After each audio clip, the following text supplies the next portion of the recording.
नमस्कार, मैं Sandeep Tiwari. UP triple S C PET 2025 के लिए हम लोग प्रिपरेशन कर रहे हैं। टॉपिक अभी चल रहा है, दो टॉपिक इसके बाद भी बच रहा है। एक तो परसेंटेज, दूसरा एवरेज।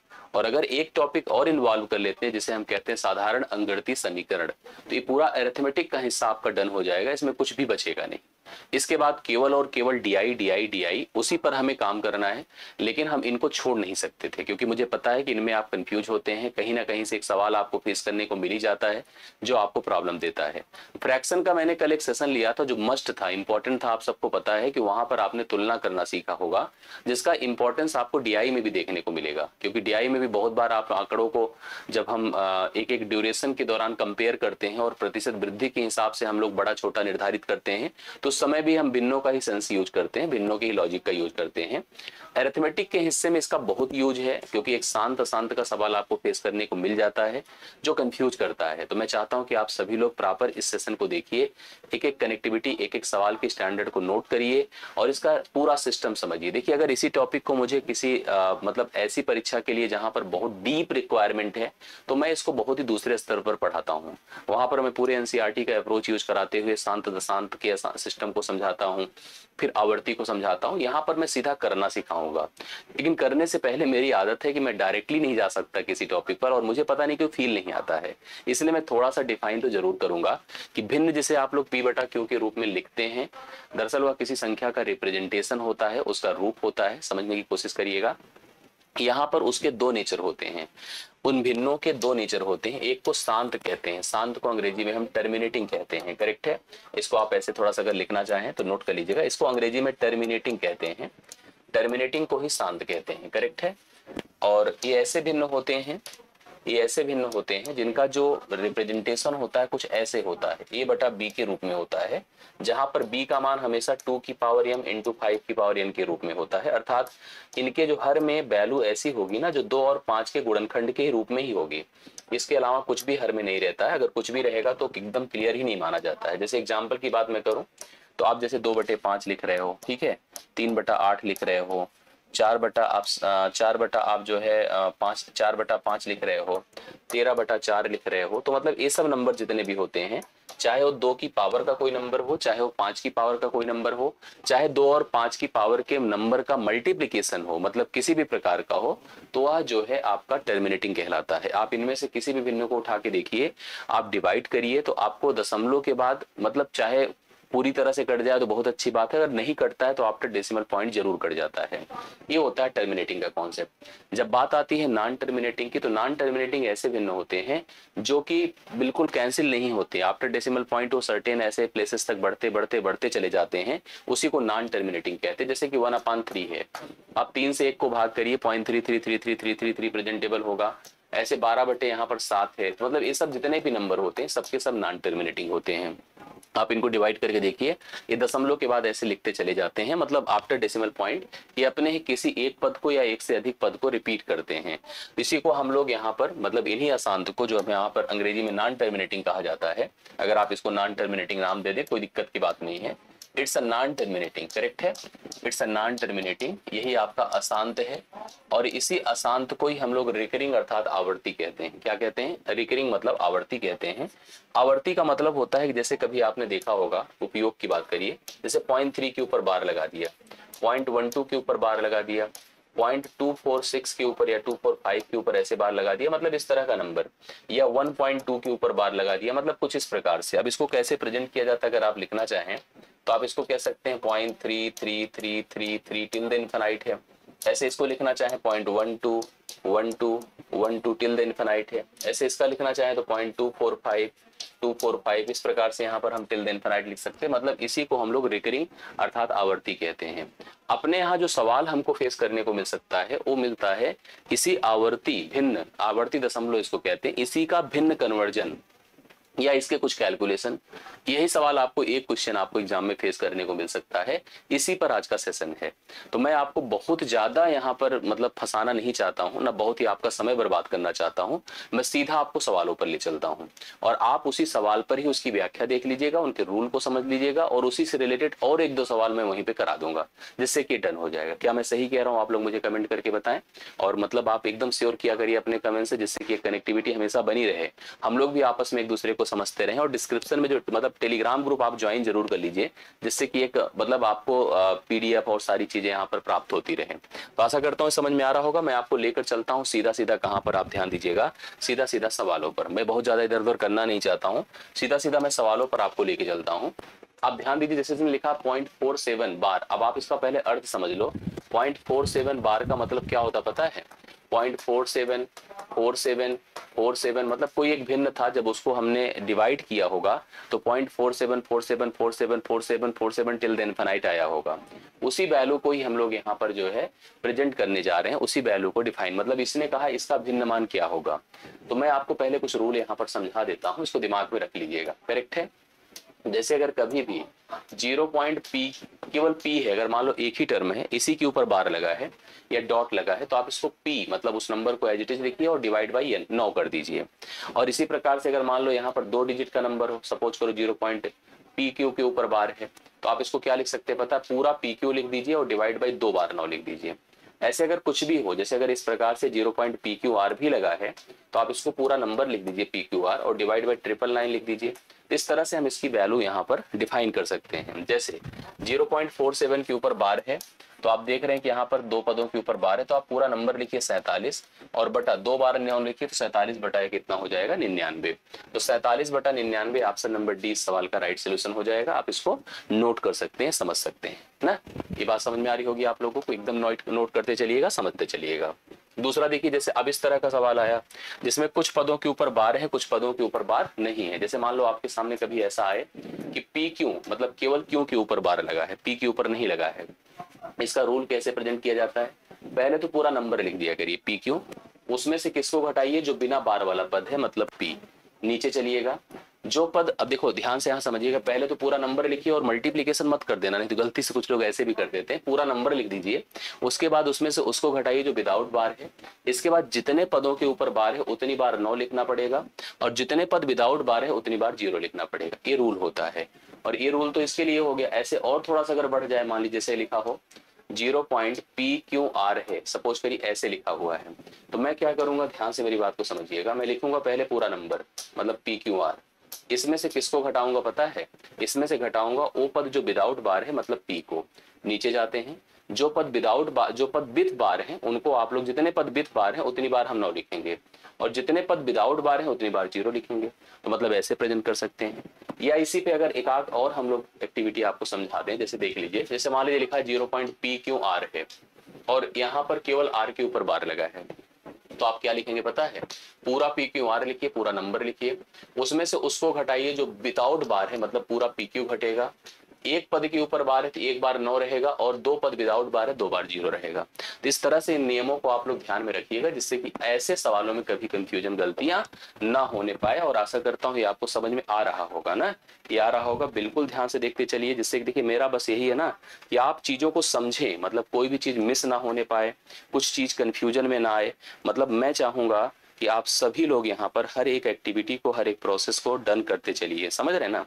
चलिए मैं आपको दिखाता हूँ, समझते चलिएगा जो बताने जा रहा हूँ, ध्यान से देखिएगा। यहाँ पर आप पहले तो इसको देखिए, सोल्यूशन करना है तो पूरा मैं 57 लिख दूंगा। क्या 57? इसमें से घटा दीजिए 5 को, इसमें से 5 को घटा दे, विदाउट बार है। नीचे गए, जितने पद के ऊपर बार है उतनी बार 9, और जो विदाउट बार है उतनी बार 0। ये हो जाएगा 52 बटा कितना बताएं? 90। ठीक है, 52 बटे 90 अगर है तो ठीक है, अगर ऑप्शन में 52 बटे 90 है तो अच्छी बात है।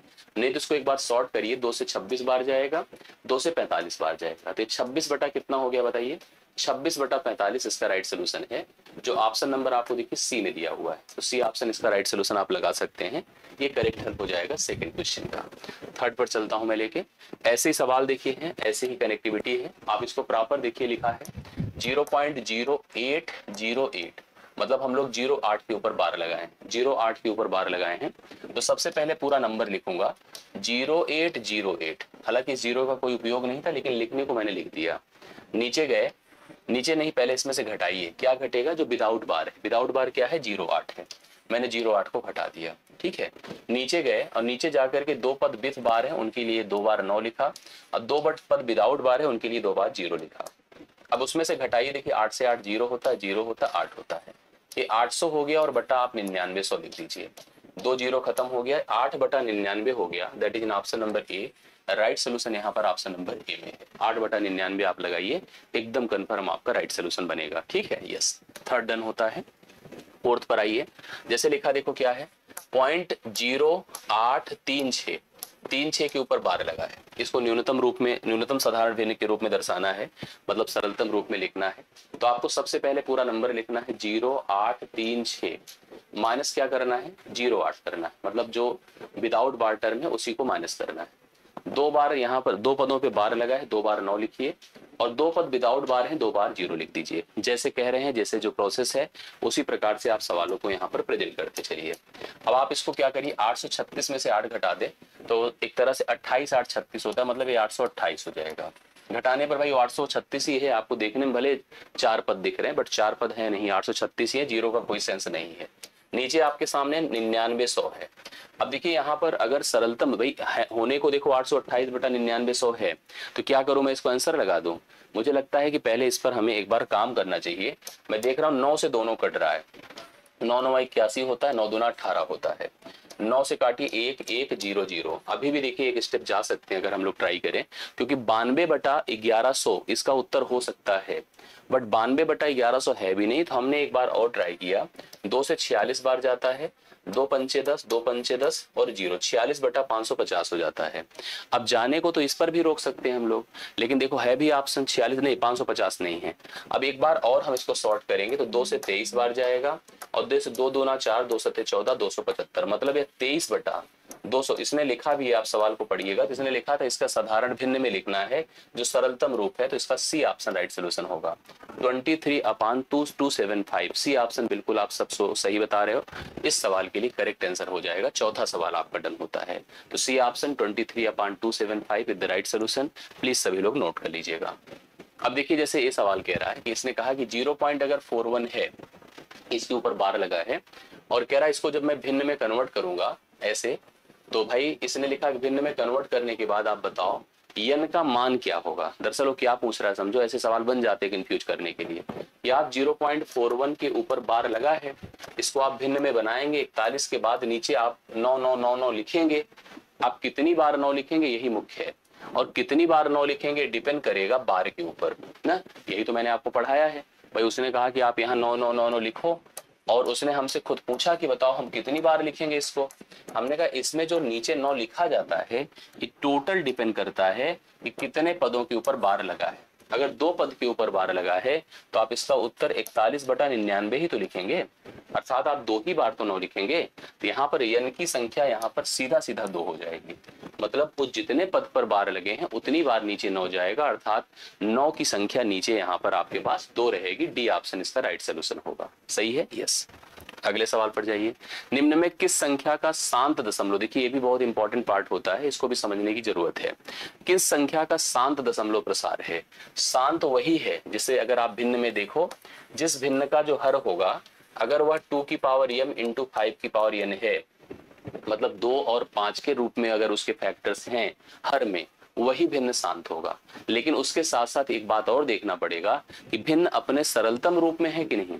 सरलतम का मतलब होता है क्या कोई और नंबर तो नहीं काट सकता है। तो जैसे सबसे पहला अगर ऑप्शन हमने उठाया जो कि आपको दिया है कितना बताओ, 57/120। अब 57/120 अगर देख रहा हूं तो 3 से कट रहा है, तो 3 से मैंने इसको ट्राई किया, 3 आपका गया 19 × 57, 3 4 बार हुआ, या 19/40 हो गया।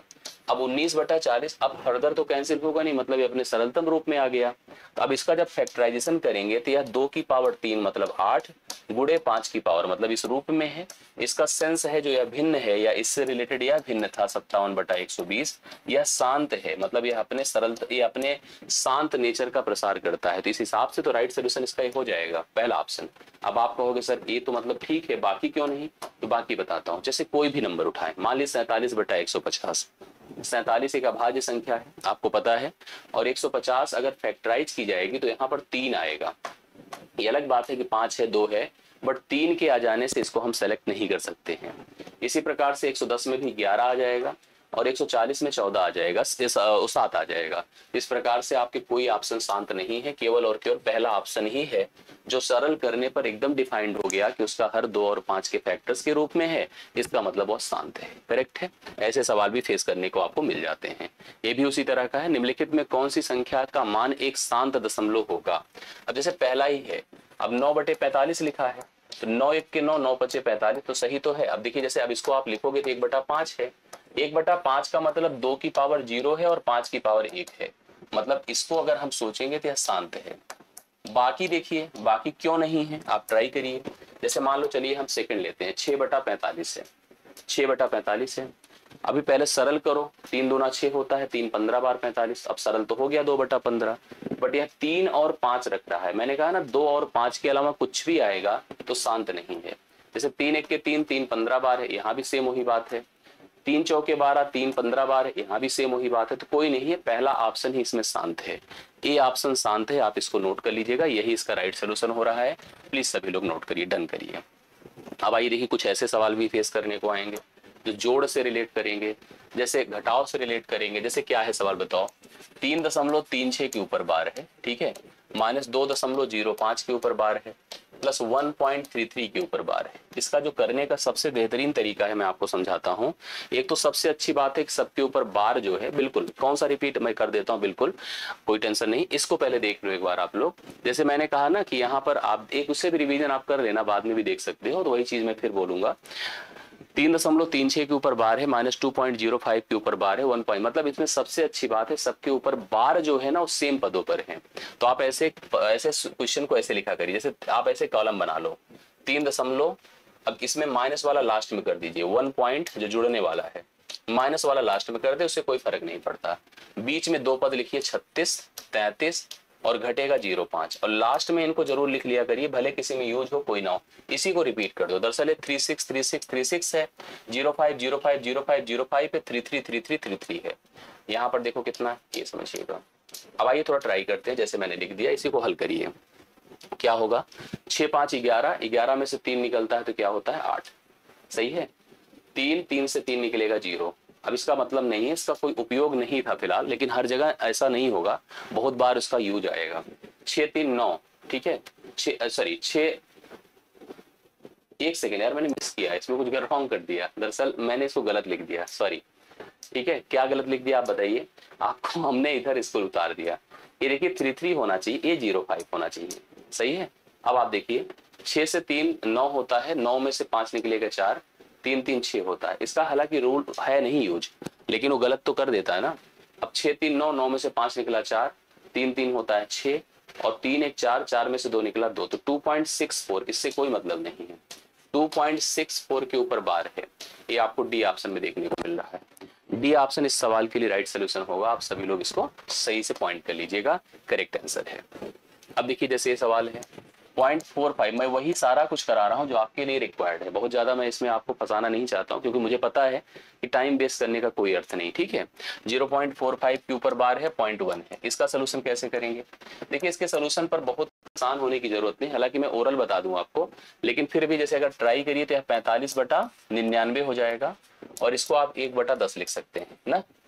5 9 45 होता है, 5 2 10 होता है, 9 से काटिए 11 बार जाएगा, 1/22 हो गया। अब 22 से अगर हम भाग करेंगे, पॉइंट लगा, ठीक है, 0 बढ़ेगा, तो 22 पंचे 100 नहीं, 22 चौके 88 होगा, 88 के बाद 12 आएगा, फिर 22 पंचे 110 आएगा, 45 45 यही जाता रहेगा, 45 45 45 जाता रहेगा। तो इसका आंसर यहाँ पर इतना ही हो जाएगा, 0.045 के ऊपर बार। और मैं कह रहा हूं इसको डायरेक्ट भी आप कर सकते थे, जैसे इतना आंसर तो आया, हम अगर डायरेक्ट इसको लिखते, जैसे लिखा था 0.45 के ऊपर बार, गुड़े 0.1 था। जैसे आप अगर नॉर्मल नंबर भी 45 होता, तो 45 को अगर हम 0.1 से गुणा करते तो 45 ही रहता, बस दशमलव एक स्थान प्लेस हो जाता, समझ रहे हैं। नहीं, अगर मान लो ए रहता, ऐसे रहता, अब इसका गुणा करते, दशमलव जो 2 स्थानों पर था वो 3 स्थान पर हो जाता, बस और क्या होता। तो यहाँ तो 2 स्थान पर ऑलरेडी था, एक स्थान और खिसक जाएगा, तो 0.045 जो बार जैसे था एज इट इज बना रह गया, कोई परिवर्तन ही नहीं हुआ। सीधा सीधा आंसर आप लिख सकते हो, कोई फर्क नहीं आएगा, ठीक है। इसको देखिएगा, जैसे पीछे अभी एक सवाल कराया था उसी टाइप से भी सवाल है, इसको भी लिखिए 0.0.0, सब प्लस में है, टेंशन नहीं है। 6 3 लिख दो और एक बार रिपीट कर दिया करो आप लोग। ऐसी कंडीशन में 6 3 रिपीट कर दिया, नहीं तो गलत होने के बहुत चांस होते हैं। 3 7 एक बार रिपीट कर दो, फिर से आपका 8 0 है, एक बार रिपीट कर दें, करेक्ट है। 7 3 10 के शून्य हासिल 1, 6 1 7 7 3 10 6 1 7 7 3 10 8 18 की 8 हासिल 1, 3 1 4 4 7 11 की 1 हासिल 1, 6 1 7 7 3 10 10 8 18 की 8 हासिल 1 1 हुआ। इससे कोई मतलब नहीं है। अभी ऐसे देखिए नॉर्मल कोई करता है तो गलत कर देगा। इसका जो राइट सोल्यूशन देखिए ऑप्शन नंबर ए लगाने वाले बहुत सारे लोग होंगे। 8 जबकि होगा नियम से, यहाँ पर जो आंसर आएगा इसका 1.81 के ऊपर बार आएगा। ठीक है, 1.81 के ऊपर बार इसका 10वें सवाल का राइट सोल्यूशन होगा। आप सभी लोग इसको देखिए, कंफर्म करिए। ठीक, अगला क्वेश्चन देखिए, इसी तरह से सवाल है। कहता है कि 1 पॉइंट हम लिख रहे हैं 2 7 2 7 2 7 2 7 और डायरेक्टली चलता जा रहा है। इसने कहा कि इसको P बटा Q के रूप में लिखो, अर्थात भिन्न के रूप में, और उसको सरलतम रूप में लिखो। तो देखकर कंफ्यूज मत होइए, आप इसको सीधा सीधा लिख सकते हैं 1.27 के ऊपर बार, क्योंकि 27 का ही रिपीटिशन है। हम 1 को अलग कर लें क्योंकि वो पूर्णांक तरफ है, और जो आपका 0.27 के ऊपर बार है इसको अलग कर दीजिए। ठीक है, कर दिया मैंने। अब आप आगे बढ़ो तो देखो क्या है, 1 रखिए और 27 लिखिए बटा 99 करिए। करेक्ट है, 27 बटा 99, 9 तारीख 27 है, 9 11 बार 99 है। तो आप इसको सीधा सीधा लिख सकते हैं 1 + 3 बटा 11 लिख सकता हूँ। यस, तो आप 1 सही 3 बटा 11, 11 की 11 3 14 बटे 11 लिख सकते हो। 14 बटे 11 देखिए पहला ऑप्शन है जो कि ए ऑप्शन दिख रहा है। कंफ्यूजन में यहाँ पे थोड़ा सा रखा गया है, बट 14 बटे 11 ही इसका राइट सोल्यूशन होगा। 11वां नंबर आपका डन होता है। आशा करता हूँ 11वां नंबर पहला ऑप्शन इसका राइट सोल्यूशन है। 14 बटे 11 आप लोग लगा सकते हैं करेक्ट आंसर में। ठीक, चलिए हम थोड़ा सा समय बचाना चाह रहे हैं, मैं आपको फिर बता रहा हूँ। बहुत ज्यादा मैं आपको कंफ्यूज गुमराह नहीं करना चाहता हूँ। 1 2 चीजें मैं लास्ट में इसमें जरूर एक्स्ट्रा बता दूंगा, उस पर भी आप जरूर ध्यान देना, शायद वो पॉसिबिलिटी की तरह आपको मिल जाए। ये भी शांत वाला मैंने करा दिया था, आप कमेंट कर सकते हैं अगर आपको समझ में आ रहा है। ये भी आप करा चुका हूं मैं, कमेंट कर दीजिएगा अगर समझ में आ गया हो तो। शांत शांत आपका हो जाएगा, इसमें कोई डाउट नहीं होगी किसी सवाल में, और सीट अगर आपके पास चली जाएगी तो सब कर लेंगे। एक लास्ट चीज इसमें और बताता हूँ सेशन जिससे एंड हो जाए। दरअसल जो बार होता है ऑलमोस्ट हम ये मानते हैं कि डेसिमल के पहले होता है। कुछ बातें आप थोड़ा सा देखिए, डेसिमल के बाद होता है, कुछ बातें यहाँ जान लेना जरूरी है। जैसे कभी अगर लिखा हो 0.3 के ऊपर बार लिखा हो, 0.33 के ऊपर बार लिखा हो, 0.333 के ऊपर बार लिखा हो, 0.4 टाइम 3 के ऊपर बार लिखा हो, मतलब चाहे जितनी बार यहाँ पर 3 अर्थात कोई भी ऐसी कंडीशन हो सेम टर्म्स के ऊपर ऐसे लिखा गया हो, तो इस सब के सब याद रखिएगा ऑल आर सेम होते हैं। ठीक है, ऑल आर सेम मतलब इस सब के सब सेम होते हैं, इसमें कोई परिवर्तन नहीं होता। किसी को भी आप हल करके देख लीजिएगा, इसमें कभी कोई चेंज नहीं आएगा। जैसे मैं इसलिए इसे बता रहा हूं कि कभी मैंने देखा एक सवाल में आएगा कि निम्नलिखित में कौन से डिफरेंट हैं, तो कुछ ऑप्शंस आपको देगा और कहेगा इनमें से जो अलग है उसको चूज करो। जैसे लिया है 0.5 के ऊपर बार है, 0.5 के ऊपर बार है। यहाँ पर एक लिख दिया हम लोगों के सामने 5/9 है। ठीक है, 5/9 है, और एक लिख दिया, मतलब ये ऑप्शन नंबर ए था, ये ऑप्शन नंबर बी था, ये ऑप्शन नंबर सी था, ये ऑप्शन नंबर डी था, और लिख दिया 0.05 के ऊपर बार है। अब आपसे पूछा इनमें से कौन अलग है, कौन डिफरेंट है, तो आप सोचो ए भी 5/9 है, 55/99 करो, ये भी 5/9 हो जाएगा, ये भी 5/9, यही है जो डिफरेंट है, ये अलग है, इसको ध्यान देना पड़ेगा आप लोगों को। तो ऐसे सवाल भी फेस करने को मिल जाते हैं जिसकी जानकारी होना जरूरी है। एक बात और जान लेना आपके लिए मस्ट है, वो भी आप लोग समझ लो। जैसे कभी लिखा हो ऐसा, जैसे कभी लिखा हो 5 के ऊपर बार 0.3, अगर ऐसे लिखा हो तो इसका अर्थ क्या होता है समझिएगा, -5 + 0.3, इसका अर्थ होता है। ठीक है, अगर लिखा है 7 के ऊपर बार 0.82, इसका मतलब होता है -7 + 0.82। इस तरह से यहाँ पर आपके सामने स्थिति है। मैं आपको एक बात बता दूं, सवाल कैसे इस पर बनते हैं उसको थोड़ा समझिएगा। सवाल कुछ ऐसे बनते हैं, पॉइंट देखिए ध्यान से, मैं आपको जो समझा रहा हूँ उसको प्लीज सभी लोग फोकस करिएगा। 8 के ऊपर बार 0.5 प्लस 3 के ऊपर बार 0.3, ऐसे है सवाल आपके पास। तो आप इसको हल कैसे करेंगे, इसको लिखेंगे -8 + 0.5, समझ रहे हैं, प्लस यहाँ पर लिखिए -3 + 0.3, करेक्ट है, ऐसे लिखा जा सकता है। आप इसको समझ रहे हैं? यस बिल्कुल। जोड़िए इसको, कितना क्या कहते हैं, -8 और -3 मिलकर -11 होगा, प्लस 5 3 कितना होगा, 8.8 होगा। मतलब मैं 11 के ऊपर बार पॉइंट क्या लिख सकता हूँ बताएं, 8 लिख सकता हूँ। 11 के ऊपर बार 0.8 लिख सकता हूँ, इसको राइट सोल्यूशन आप कह सकते हैं। इसी प्रकार से आप देखिए ध्यान से, इसी प्रकार से मैंने अगर लिखा यहाँ पर 6 के ऊपर बार 0.28 लिखा है, प्लस यहाँ पर लिखा है 3 के ऊपर बार 0.37 लिखा है, क्या आंसर होगा बताएं इसका? वही सेम स्थिति है, 6 3 कितना होता है 9, मतलब अगर माइनस माइनस की भी बात करें तो -9 हो जाएगा, -9 हो जाएगा, प्लस आप इन दोनों को जोड़ दीजिए, 8 7 15, 3 2 6 3 2 5 1 6 होगा, 0.65 होगा, तो 9 के ऊपर बार 0.65 आप इसका रिजल्ट लिख सकते हैं। तो ये सब बातों को बहुत ध्यान रखना पड़ता है, समझना पड़ता है, और ऐसा प्रेजेंटेशन, ऐसा सवाल भी आपको एग्जाम में देखने को मिल सकता है। शांत शांत में इतना ही है, बहुत परेशान होने की, बहुत कंफ्यूज होने की जरूरत नहीं है। शांत शांत से जो आएगा इसी सेशन से आएगा, और अगर आप इतना पढ़ लिए तो इससे ज्यादा की जरूरत हमको नहीं लग रही है। कल मैं बहुत अच्छे सेशंस रखूंगा परसेंटेज के, उसका उपयोग देखिएगा, उसकी क्लास बहुत मस्त रहेगी। तो आज मेरे ख्याल से इतना सफिशिएंट है, इसको रिवाइज करिए, कल कंटिन्यू करते हैं, ठीक है। तो आज के लिए इतना ही, बहुत बहुत धन्यवाद, ढेर सारा प्यार, मिलता हूं अगली क्लास में कल आपको इसके आगे की एक्टिविटी को लेकर के। Thank you so much.